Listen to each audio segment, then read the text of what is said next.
Magandang araw po sa ating lahat. Sa bidyong ito, akin pong ipasilip sa inyo itong aming mga gagawin dito sa pagpintura dito sa bubong at kung anong mga materialis na aming ginagamit dito. Pero kung kayo bago pa lang ito sa aking channel na Paint and Varnish TV, mag-subscribe na.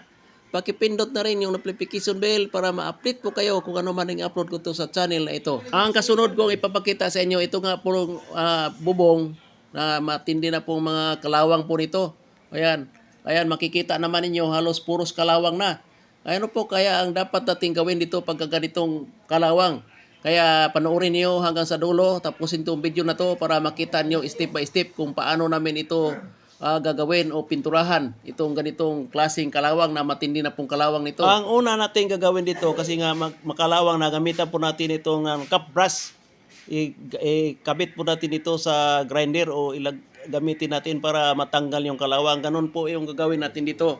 Yan po yung una namin gagawin. Kasunod, pagkatapos na ma-cup brush, punasan po natin ito ng epoxy reducer para matanggal yung kalawang ito sa bubong at para masundan ito kaagad ng epoxy primer. Ganun po yung gagawin dito pagka ganitong mga matindi na pong kalawang. Kailangan po natin ipitin po natin ng epoxy primer. Itong product po ng Gilder.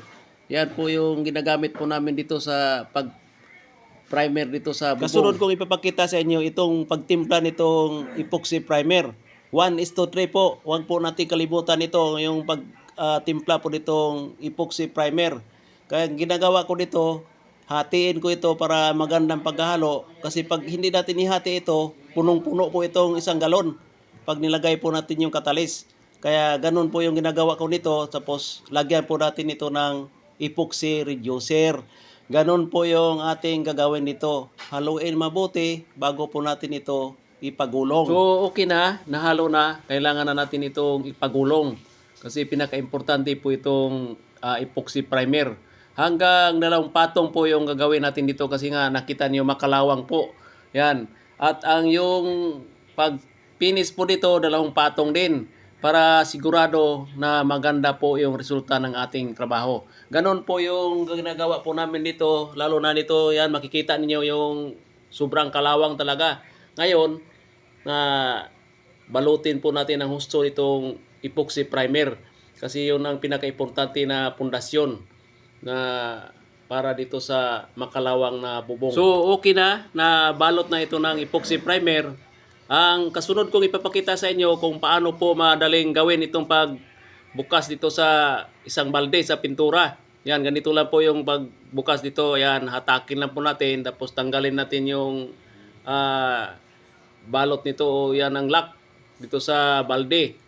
Tapos buhatin natin doon, papunta doon sa malayo kasi punong-puno ito. Doon natin ito buksan sa malayo. Kaya baka matapon, doon tayo magsimula, doon sa dulo. Yan. Yan po yung gagawin namin. Ang aming nagamit itong materials, itong summer beads.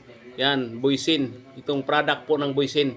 Yan po yung ginagamit po namin dito sa pag final finish dito sa bubong. Ang ginagamit nga pala namin dito yung BB roller cotton. Yan, kasi kung brush, abutin tayo ng siyam-siyam dyan. Kaya mas maganda ito gamitin, mabilis. Ayan, nakikita naman ninyo, balot ka agad, lalo na pag marami, kahit mainit. Ayan, patuloy pa rin dito sa pagpagulong kasi may hangin naman, hindi natin maramdaman yung init dahil nandito kami sa taas. Sa mga baguhan, yan po yung ating gagawin dito sa mga ganitong bubong. Hindi po tayo magamit ng brush. Kailangan po natin i-roller kasi matagal yung brush. Sinaunang panahon pa yon. Ngayon, kasi gusto natin na mabilis, lalo na pagpakyaw, ayan, kailangan natin matapos kaagad itong bubong na ito. Kaya isang mukha na yan. Pag marami, hindi na natin mamalayan. Mamaya, nandun na tayo sa dulo. Yan, nakikita naman ninyo yung mga ginagawa namin. So, ganito lang kadali pag hagod itong roller. Huwag po natin i-diin. Hayaan na po natin gumulong yung roller. Ayan, yung BB roller cotton.